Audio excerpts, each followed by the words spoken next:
ngasi June 9 inga gi kuthoni panba irai numit asida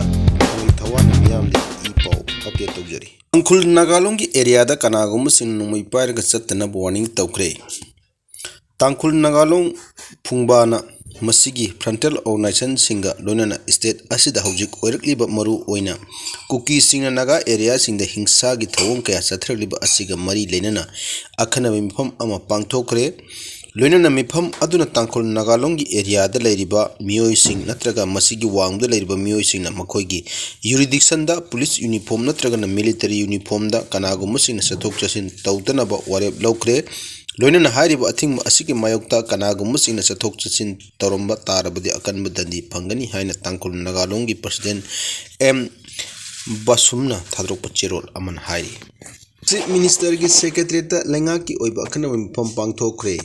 State asida hojik oirakliba phibam asiga mari lenana ngasi nimidang Chief Minister Secretary ta Chief Minister N Birena CR lauduna review meeting pangthokre mifam aduda lengak paibda yauriba minister amsung MLA ayamana saruk yaki mifam aduna state asigi hojik oiriba maru oiba issue sing khanabaga loinana center da Prime Minister Narendra Modi gi 3.0 gi lengak laklabani na Manipur gi leiriba irang asi athubudu loisinanaba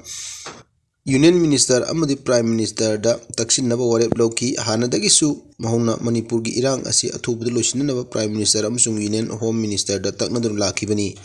ngasigi mifam aduna amuk hana center da remind thaduna irang asi loisinanaba taksinaba haibu warep su loki hari ngak paisa sing pharabadi mama singsu phananab khongjang changsingani haina maira paibi singna phongdokre India lengak na landam asida Central Armed Police Force Company yankai thajilaktura tampaki khulngak pa isa sing phana bhonaralbadi mama oibi ekhoina tumina leiroi mama ekhoi chu phana khongjang kaya sangsin gani haina Thobal district ki manung chanba benki thokchom amasung icham khunaugi apunno maira paibi singna phongdokre ngasi khul ahum asigi apunba maira paibi singna sillaga icham khunaugi mipun sangda khulngak pa sing phabu yaroi lan roidriba phawbu combing operation tawbu yaroi haina wakat mifam phamki wakat mifam aduda saruk yakibi maira paibi amana hai mamang chahi me ahumdagi hawkhiba lan asina micham miyamda tham thengna awabu mayong na hale Central Force na lamdam asida laklaga kuki sing michang changmu yaningde tampakta Central Force ki mathau tade mahi masing tamlak leijagadaba ichai chuching mayamna khulngakuna laikhiba asida mama oibi ekhoigi thamoi kaibani Chief Minister Birena Bangloda nungaina leithokpa aduga miyamna khambi khangda ngauraga khambasi ekhoi yamna pende khulngakpa ichasing phaba punba yaroi mama ekhoi chongthorokani tampakta combing operation aduga singda free thadokpa Central Force ngi thawung janingde haina mifam aduda phongdoki Pamba lining chatpa yahandre haiduna Bharat ki president da wakat chirol pisinkre All Manipur Christian Organization gi maikaidi ki president Draupadi Murmu da memorandum ama pisinuna tampaki mitai Christian sing masana pamjaba lining laison gi thorum Christian lining mayokta laiba singna athingba piduna pamjaba lining chatpa phangandre haina wakat chirol adu mamang sahi 2023 gi May 3 dagi Manipur kanglok ki irang ama horokhiba asida Manipur gi tampak lamnamda Christian lining chatsariba meitai sing asibu tampak lam asimukda da leiriba Christian lining gi mayokta leiba singna hakchin ba radical kangbu amana athingba piduna lining gi oiba thorum amata pangthokpa yadan lehele mamang sahi gi May 3 dagi horokhiba irang asida mitai Christian community Church Chaniga Nifuga Mapan Akai Atoi Thonuna Mapam Sing Asida Changduna Lining Laison gi thorom amata pangthokpa yaba phibamda leitri lebak asigi citizen khudimakta constitution na fundamental right ama oina chatningba lining laison chatpa yabaga ayaba pirabachu Manipur gi tampak lamda leiriba maitai Christian lining chatpa singi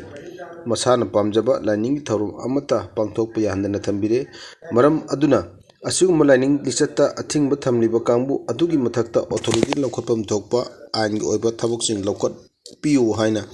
mitai Christian sing na mapung phana ngaksin biu haiki Hiram asida India government amadi state government animang na pamjaba lining chatpada maikai amatagi apanma pidanaba darkar leiba thabuk sing lokhot kadabani makhata na mangata thokraba mitai Christian sing lai khrumpam sing athorumdana sajin biyanaba hona biu haina organization sing achi maikai digi phondok Manipur gi jenda leiriba Myanmar sing maramda hananbada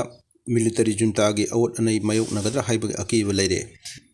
India की माइकईदगी Myanmar शांति हंजिलहनब होनरबसु असम अमसुंग मणिपुर की jail हौजिक हौजिक jail की टाम लोयरबसु बोंडी चनी की मतकत Larry Manipur की jail लैरिबा बोंडी Singh मखोई की टाम लोयरबसु मरमदा हनबदा Myanmar की military जुंटाना अवोट अनै चथरकदरा हाइबगी अकीब लैरी हौकिब चाही लिसिंग अनि कुनमाथोइदा म्यांमार मिलिटरी क्यू चथखिबदगी मणिपुर लांजेनरखिबा म्यांमार की रिफ्यूजी चनी का तरामाथोई फारगा जेल डिटेन तौदुना थमलखिबनी मदुगी मनुंगदा हुमद्रागा तरुक्ति मणिपुर लेंगा की माइकईदगी मिलिटरी जुंटा खुशीनकरे हौजिक हौजिक मणिपुर अमसुंग असम की जेल म्यांमार रिफ्यूजी चनी रोम बंदी ओइना लैरी बोंडीसिंग असी गी जेल ताम लोइदुना मखोगी पिफम थोकपा फीना चिंबा पीरबसु म्यांमार सिनबगी प्रोसेसिंग लोइद्री हाइना फाजिंदुना लैरी मणिपुर की जेल लैरिबा बोंडी चामरो मखोगी पिफम थोकपा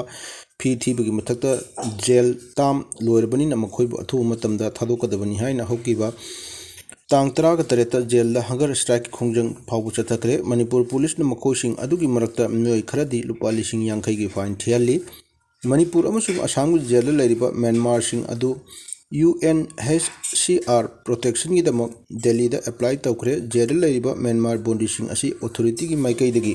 ब्लैक मार्केटर ओइना ट्रीट तौई हाइना पेंदबा फोंदोकली एमरजेंसी नतना मेडिकल ट्रीटमेंट की खुदोंचाबा फंगदे हाइना सु पेंदबा फोंदोकली मणिपुर की जेल लैरखिबा म्यांमारी नुपी बोंडी तरुक जेल मनुंगदा अंगांग पोखरे अदुबु हौजिक मखोई करंबा मतमदा थादोकदबनो हाइबदुदी खंगद्री म्यांमार की जेल लैरिबा रिफ्यूजिंग अदु अयामना चिन साइगांग अमसुंग मांगवे रीजनदगी ngaktani मखोइसिंग अदु म्यांमार लैरिबा कन्फ्लिक्ट असिना मरम ओइरगा स्टेट असिदा लांजिनरखिबनी म्यांमार हौजिक थोलिबा इंटरनल कन्फ्लिक्ट अमसुंग डिक्टेटरशिप अनि की मरक्तनी मरम अदुना मखोइसिंग अदु जेल की टाम लोइरबसु म्यांमार हनबदा मिलिटरी की अवोट अनै मायोकनरकद्रा हाइबगी अकीब लैरी इंडिया असि मालेमगी मनुंग ख्वाइदगी चावबा डेमोक्रेसी चटपा लैबा अमा ओइबना इंडियाना मखोइगी खुदोंचाब खरा फंगद्रा हाइना फावबा खलंबनी हाइना फोंदोकली DM यूनिवर्सिटी की एकेडमिक काउंसिल की मिफम यूनिवर्सिटी असिगी एकेडमिक ब्लॉक पांथोकदबनी हाइना महिरोइसिंगना पेंदबा फोंदोकली DM यूनिवर्सिटी की एकेडमिक काउंसिल की मिफम सेक्रेटरीट पांथोकनी हाइना नोटिस थोरकपा असि लाइबक थीबनी यूनिवर्सिटी असिगी ए ब्लॉक लेना सेक्रेटरीट एकेडमिक काउंसिल की मिफम करिगिदमक पांथोकदरिबनो मसी पांथोकपा यारोय हाइना यूनिवर्सिटी असिगी स्टूडेंट यूनियन फोंदोकली यूनिवर्सिटी असिगी कैंपस पांथोकपा पाउमिसिंग उनबा अमदा यूनियन असिगी प्रेसिडेंट इरोम दिमोचान हाई यूनिवर्सिटी असिगी हौजिक ओइरिबा तोंगान इशू असिगी मतंगदा BC अमदि रजिस्ट्रार एकेडमिक काउंसिल की मिफम असि सेक्रेटरीट फंगनी हाइना ngarang नोटिस थोरकपा असि लाइबक थीबनी यूनिवर्सिटी असिगी एडमिनिस्ट्रेटिव ब्लॉक लेना करिगिदमक सेक्रेटरीट एकेडमिक काउंसिल की मिफम पांथोकदरिबनो ए ब्लॉक लेतबगुम थोरकलिबा नोटिस असिना यूनिवर्सिटी असि लेत्रे हाइना ताकपगा चप मानरे मरम अदुने यूनिवर्सिटी असिगी ए ब्लॉक सु सेक्रेटरीट ओइना थंबिरो नोटिस असी अथु मतमदा हंदोक्तुने यूनिवर्सिटी असी मपुंग फाना चलाइनबा मरी लेनबसिंग थबक लखोटकदबनी डिमांडसिंग असी थवोइद्रबदि यूनिवर्सिटी असिगी महिरोसिन चिंकिलकबा खोंजंगी अफफत टेक्चाक पुनमक BC अमदे रजिस्ट्रारना पुगदबनी हाइना पाउनिफम अदुदा फोंदोखि।